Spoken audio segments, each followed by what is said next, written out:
Good morning students. Last class में हम लोगों ने क्लास 8 सिविक्स का चैप्टर स्टार्ट किया था, फर्स्ट द इंडियन कॉन्स्टिट्यूशन। इसी चैप्टर के अंदर हम लोग इसका थर्ड पार्ट पढ़ने वाले हैं। इसके अंदर हम लोग टॉपिक पढ़ रहे थे why does a country need a constitution.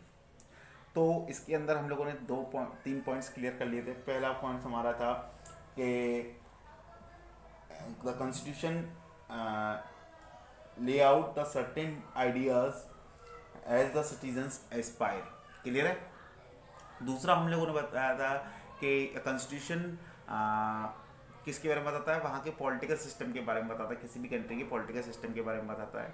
तीसरा हम लोगों ने पढ़ा था कि जो कॉन्स्टिट्यूशन होता है वो सेफ गार्ड प्रोवाइड करता है हमें, किससे, पावरफुल अथॉरिटीज से। क्लियर है। तो ये तीन पॉइंट्स हम लोग इस क्वेश्चन के अंदर, इस पार्ट के अंदर पढ़ चुके थे। इस टॉपिक के अंदर हम लोग दो पार्ट्स और पढ़ेंगे, 2 पॉइंट्स और पढ़ेंगे, और वो दोनों पॉइंट्स हम इसी वीडियो के अंदर कवर करेंगे। क्लियर है। तो इसी पॉइंट्स का, इसी टॉपिक का जो फोर्थ पॉइंट है वो क्या है, constitution ensure that the dominant group does not use its power against the less powerful peoples और ग्रुप। यानी कि इसको समझते हैं कि ये क्या कह रहा है कि कॉन्स्टिट्यूशन क्या इंश्योर करता है। ये इंश्योर करता है कि जो डोमिनेंट ग्रुप है, जो डोमिनेंट ग्रुप है वो क्या ना करे, डज नॉट यूज पावर, वो अपनी पावर का यूज ना करे, किसके अगेंस्ट, लेस पावरफुल ग्रुप के अगेंस्ट। क्लियर है। लेस पावरफुल ग्रुप और डोमिनेंट ग्रुप को थोड़ा सा समझते हैं बेटा। मैं इसको एक एग्जांपल से समझाता हूँ। जैसे कि आप समझ के देखिए, आपकी क्लास है, आपकी क्लास के अंदर 15 स्टूडेंट 20 स्टूडेंट्स हैं, 20 स्टूडेंट में 5 गर्ल्स हैं और 15 क्या है, बॉयज़ हैं। अब आपका गेम पीरियड हुआ और आपके गेम पीरियड में बॉयज़ जो चाहते हैं वो क्रिकेट खेलना चाहते हैं, लेकिन जो गर्ल्स हैं वो वॉलीबॉल खेलना चाहती हैं। अब जो टीचर हैं उन टीचर्स ने पूछा, टीचर्स ने कहा कि किस तरीके से मैं फैसला करूं कि क्रिकेट खेलें या वॉलीबॉल खेलें। तो टीचर्स ने क्या कहा कि हाथ खड़े करने के लिए बोला कि जो जो बच्चे चाहते हैं क्रिकेट खेलना वो बच्चे हाथ खड़ा करें, और जो जो बच्चे वॉलीबॉल खेलना चाहते हैं वो अलग से हाथ खड़ा करें। तो नॉर्मल सी बात है कि किसके हाथ ज़्यादा होंगे, क्रिकेट खेलने वाले बच्चों के हाथ ज़्यादा होंगे, क्योंकि बॉयज़ की क्वांटिटी क्या है, ज़्यादा है। तो जो बॉयज़ है वो कैसा ग्रुप है, डोमिनेंट ग्रुप है, जो अधिक मात्रा में है। क्लियर है। और वो उसके सामने किसका ग्रुप हल्का पड़ जाएगा, गर्ल्स का, क्योंकि गर्ल्स का जो ग्रुप है वो लेस पॉपुलेटेड ग्रुप है। क्लियर है। तो अब क्या होगा, अब क्या जो वहाँ पर गेम खेला गया तो क्रिकेट खेला गया, तो यहाँ पे जो रूल किया गया एक तरीके से, तो एक बच्चा है, वो बच्चा कहता है कि आप कभी नहीं जीत सकते। किससे, गर्ल्स से। तो गर्ल्स आपस में बात करती हैं, गर्ल्स आपस में कहती है कि हाँ हम लोग कभी नहीं इस तरीके से जीत सकते, क्योंकि बॉयज़ की संख्या क्या है, ज़्यादा है, तो हमेशा क्या है, बॉयज़ ही जीतेंगे, हम कभी नहीं जीत सकते। तो ये क्या हुआ है यहाँ पे, आप ध्यान से समझने की कोशिश करें। इस एग्जाम्पल से आप क्या समझ रहे हैं कि जो डोमिनेंट ग्रुप है वो क्या अपनी जो उसके इंटरेस्ट हैं, उन्हीं इंटरेस्ट को ही वो देश के अंदर लागू कर रहा है, कंट्री के अंदर लागू कर रहा है, किन के ऊपर, लेस पॉपुलेटेड ग्रुप के ऊपर। जो लेस पॉपुलेटेड ग्रुप के जो इंटरेस्ट है उसको क्या किया था, नेग्लेक्ट किया जा रहा है। क्लियर है। तो यही चीज नहीं होनी चाहिए। ये चीज कौन इंश्योर करता है, कॉन्स्टिट्यूशन इंश्योर करता है। ये चीज इसमें सोसाइटी के अंदर नहीं होनी चाहिए। तो constitution ensure that the dominant group does not use its power against the less powerful groups. Clear है, पीपल और ग्रुप्स। यानी कि डोमिनेंट ग्रुप क्या ना करे, अपनी पावर का यूज ना करे, किसके खिलाफ, लेस पावरफुल ग्रुप के खिलाफ। इस चीज को कौन इंश्योर करता है, कॉन्स्टिट्यूशन इंश्योर करता है। कैसे करता है देखिएगा, majority should not exclude the interest of minorities. यानी कि जो मेजॉरिटी है वो क्या ना करे, जो मेजॉरिटी है वो क्या ना करे, वो एक्सक्लूड ना करे, यानी कि बाहर ना करे, नेगलेक्ट ना करे, किसके किसके इंटरेस्ट को, माइनॉरिटीज के इंटरेस्ट को।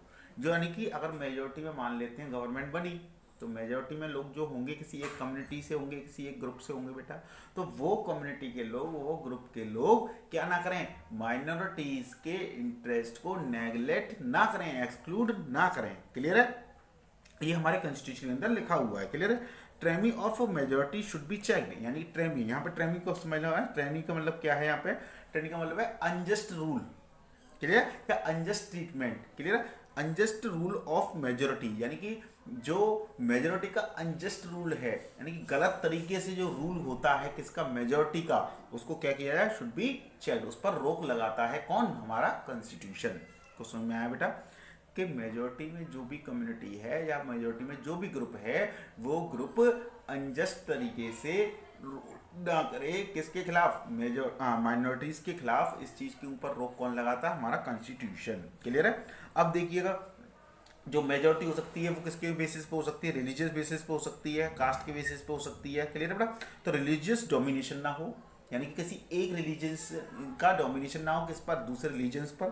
क्लियर है। Member of one community dominating with other और सेम कम्युनिटी। कई बार देखिएगा, ये तो हो गया रिलीजियस डोमिनेशन हो गया, ये तो कि एक धर्म के लोग दूसरे धर्म के लोगों को क्या दबाने की कोशिश करते हैं। कई बार क्या होता है, एक ही रिलीजन के अंदर भी अलग अलग कास्ट के लोग या अलग अलग कम्युनिटी के लोग भी क्या करते हैं, आपस को एक दूसरे को दबाने की कोशिश करते हैं। तो उस चीज पर भी क्या करता है, रोक लगाता है, चेक करता है कौन, हमारा कॉन्स्टिट्यूशन। क्लियर है। तो रिलीजियस डोमिनेशन और member of one community dominating others with in the same community, same community के अंदर भी क्या होता है, डोमिनेशन होता है। तो इस चीज को भी रोक कौन लगाता है, हमारा कॉन्स्टिट्यूशन लगाता है। क्लियर है, हुआ ये पॉइंट। दोबारा एक बार समझिए कि कॉन्स्टिट्यूशन क्या इंश्योर करता है। कॉन्स्टिट्यूशन ये इंश्योर करता है कि जो डोमिनेटिंग ग्रुप है, जो डोमिनेटिंग ग्रुप है, वो डोमिनेटिंग ग्रुप बेटा आपका रिलीजन के बेसिस पे हो सकता है, लैंग्वेज के बेसिस पे हो सकता है, आपकी कास्ट के बेसिस पे हो सकता है। क्लियर है। वो डोमिनेटिंग ग्रुप क्या ना करे, अपनी पावर का गलत मिस यूज ना करे, किसके ऊपर, माइनॉरिटीज ग्रुप्स के ऊपर, या जो लेस पॉपुलेटेड ग्रुप है उनके ऊपर। क्लियर है। जो मेजोरिटी अगर वो रूल कर रही है तो मेजोरिटी किस चीज का ध्यान रखे, माइनॉरिटीज के इंटरेस्ट का भी ध्यान रखे। वो उनके माइनॉरिटीज के इंटरेस्ट को क्या ना करे, एक्सक्लूड ना करे। देखिए बात समझिए, मैं इसको एक और देखिए, मैं और समझाता हूँ आपको कि जैसे मान के चलते हैं गवर्नमेंट बनी है बेटा हमारे यहाँ पे। अब गवर्नमेंट बनी हमारे यहाँ पर, और गवर्नमेंट के अंदर जो रिप्रेजेंटेटिव हैं या फिर मैं कहूँ लीडर्स हैं, अगर वो मान लेते हैं किसी एक रिलीजन से बिलोंग करते हैं, वो हिंदू हैं सारे। क्लियर है। तो क्या उनको मुस्लिम्स के इंटरेस्ट को क्या करना चाहिए, एक्सक्लूड कर देना चाहिए? नहीं ना, उनको उनके इंटरेस्ट का भी क्या करना है, ध्यान रखना है। ये चीज किसमें लिखी हुई है, हमारे कॉन्स्टिट्यूशन के अंदर लिखी हुई है। क्लियर हुआ ये पॉइंट। नेक्स्ट पॉइंट देखते हैं, constitution save us from our self. अब क्या कह रहा है ये, constitution save us from our self. Constitution हमें अपने आप से भी बचाता है। अब ये क्वेश्चन समझ में नहीं आ रहा सर, ये पॉइंट समझ में नहीं आ रहा, कॉन्स्टिट्यूशन हमें अपने आप से भी कैसे बचा लेता है। क्लियर है। तो इसको थोड़ा समझते हैं। मैं इसको एक एग्जांपल से समझाता हूँ बेटा आपको मैं, है ना। कि देखो कई बार क्या होता है, एक बार क्या, एक एग्जांपल यहाँ पे एग्जांपल समझिए कि आपका मान लेते हैं कल का टेस्ट है, ठीक है, और आज आप आए कमरे में, जैसे आपने एंटर किया तो आपने देखा आपके फादर मदर जो है वो एक सीरियल देख रहे हैं, और वो सीरियल आपको भी बहुत ज़्यादा पसंद है। क्लियर है। अब आप ये सोच रहे हैं कि आप टेस्ट दें या सीरियल देख लें। क्लियर है। कंफ्यूजन है आपके दिमाग में कि आप सीरियल देखें या टेस्ट दें।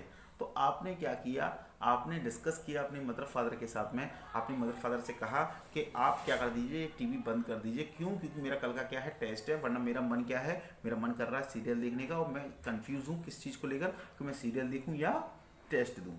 क्लियर है। तो आपके मदर फादर ने क्या किया, टीवी को बंद कर दिया, फिर आपने अच्छे से पढ़ाई कर ली। जब आपने पढ़ाई कर ली, जब आपने टेस्ट दे दिया होगा नेक्स्ट डे, तब आपको रियलाइज होगा कि आपने कल जो फैसला लिया, अपने मदर फादर के साथ डिस्कस करके जो फैसला लिया, वो फैसला आपका क्या था, ठीक था। अगर आप उसकी जगह क्या करते, सीरियल देख लेते, तो आपका टेस्ट क्या हो जाता, खराब हो जाता। तो ऐसा ही होता है कई बार, कि कई बार क्या होता है बेटा कि हम जब हमें कोई अच्छी पॉलिटिकल पार्टी नहीं दिखाई दे रही, हमें दिखाई दे रहा है सारी पॉलिटिकल पार्टीज क्या बेकार हैं, सारी पॉलिटिकल पार्टीज ढंग से काम नहीं कर रही है, करप्शन हो रहा है काफ़ी अधिक मात्रा में, तो कई बार हमारा दिमाग क्या कहता है कि नहीं, डेमोक्रेसी क्या है, अच्छी नहीं है, डेमोक्रेसी क्या है, अच्छी नहीं है, क्या होनी चाहिए, डिक्टेटरशिप होनी चाहिए या मोनार्च होना चाहिए। क्लियर है। और कई बार हम उसमें उस जगह पर हम क्या कर सकते हैं, गलती कर सकते हैं, हम डिक्टेटरशिप या मोनार्च लागू कर सकते हैं। क्लियर है। तो उस चीज पे भी कौन रोक लगाता है, कॉन्स्टिट्यूशन रोक लगाता है। एज अ पेरेंट जैसे एडवाइस उन्होंने किससे एडवाइस ली थी, पेरेंट्स से ली थी, ऐसे ही आप किससे एडवाइस लोगे, कॉन्स्टिट्यूशन से। क्लियर है। और कॉन्स्टिट्यूशन आपको गलत करने से क्या करेगा, रोकेगा। क्लियर है। तो यही पॉइंट है, constitution save us from our selves at the time we might to take a some decision over an issue that might go against a larger interest। यानी कि कई बार क्या होता है, हम ऐसे डिसीजन लेने के लिए खड़े हो जाते हैं ऐसे इश्यूज पर जो might to against our larger interest, हमारे लार्जर इंटरेस्ट के बहुत ज़्यादा खिलाफ है। क्लियर है। हम ऐसे डिसीजन लेते हैं। एग्जाम्पल में देखिएगा कि वन में wish to for dictatorship frustration on the politics, यानी कि हमें जब फ्रस्ट्रेशन हो जाता है किससे, पॉलिटिक्स से। जब हमने देखा पॉलिटिकल पार्टीज, कोई पॉलिटिकल पार्टी अच्छे से काम नहीं कर रही, सारी पॉलिटिकल पार्टीज क्या करप्ट हैं, तो हमें क्या वो फ्रस्ट्रेशन हो जाएगा किससे, पॉलिटिकल पार्टीज से। और फिर हम लोग उस समय पे क्या चाहेंगे कि पॉलिटिकल पार्टीज होनी ही चाहिए, क्या होना चाहिए, डिक्टेटरशिप होनी चाहिए, क्लियर है। But in a long term, लेकिन अगर मैं लंबे समय में देखूं तो ये जो मेरा डिसीजन था क्या करने का, डिक्टेटरशिप लागू करने का, क्या ये सही है? नहीं है ना। तो but in a long run it is against our decision, clear. तो इस चीज के लिए भी हमें कौन कंट्रोल करता है, कौन हमें इस चीज करने से बचाता है? हमारा कॉन्स्टिट्यूशन। यानी कि कहने का मतलब मेरा यहाँ पर सीधा सीधा बेटा कि अगर मेरे गवर्नमेंट के अंदर कुछ गलत हो रहा है, मेरे देश के अंदर कुछ गलत हो रहा है, तो मैं जो भी डिसीजन लूंगा उस समय पर, तो मुझे वहां पर डिसीजन लेने से पहले किसकी एडवाइस लेनी चाहिए? कॉन्स्टिट्यूशन की एडवाइस लेनी चाहिए। क्यों? क्योंकि कॉन्स्टिट्यूशन मुझे सही एडवाइस प्रोवाइड करेगा, मुझे मेरे आप से ही गलत डिसीजन लेने से मुझे बचाएगा, क्लियर है पॉइंट वाला। तो ये पांचों पॉइंट्स इस क्वेश्चन के, इस टॉपिक के अंदर हैं। ये एक ब्रॉड क्वेश्चन के रूप में आ सकता है, एक लॉन्ग क्वेश्चन के रूप में आ सकता है। Why does a country need a constitution? तो आप इसके अंदर वो तीनों पॉइंट्स लिखेंगे। पहला एस्पिरेशन वाला, दूसरा पॉलिटिकल सिस्टम वाला, तीसरा safeguard from the powerful authority वाला, फोर्थ डोमिनेंट ग्रुप वाला कि डोमिनेंट ग्रुप्स क्या ना करें, डोमिनेंट इंटरेस्ट को एक्सक्लूड ना करें किनकी को, लेस माइनॉरिटी सेक्टर को। फिफ्थ आएगा constitution save us from the our self. तो ये पांचों पॉइंट्स आप इसका क्वेश्चन के अंदर लिख सकते हैं और ये अच्छे से आपके एक आंसर बन जाएगा, क्लियर है। नेक्स्ट जो हमारी वीडियो होगी उसके अंदर हम लोग इंडियन कॉन्स्टिट्यूशन के की फीचर्स के बारे में पढ़ेंगे, वो हम लोग नेक्स्ट वीडियो के अंदर पढ़ेंगे। यहाँ ये जो हमारा पहला टॉपिक था, हमारे जो मैंने आपको इंट्रोडक्शन दिया था उसके अंदर जो मेरा पहला टॉपिक था why do we need a constitution, उसके पांचों पॉइंट्स क्लियर हो चुके हैं, ठीक है।